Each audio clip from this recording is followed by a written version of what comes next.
In the Senate, nagtitiwala ka kay Chis Escudero. Sa kasaysayan nga po ng Pilipinas, ito ang tinaguriang pinaka-corrupt na budget. Sa kasaysayan po ng Pilipinas, ito po yung pinaka-kinatay na pambansang budget.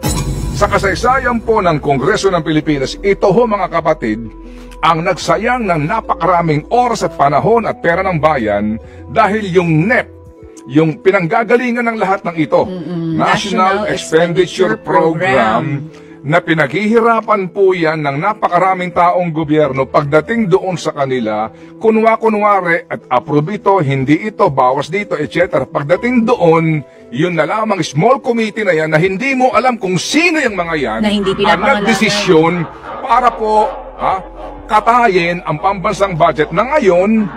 Eto na po yung presidente, sinasabi niya, nahihirapan akong ayusin ito, diba, na pinirmahan din po naman niya.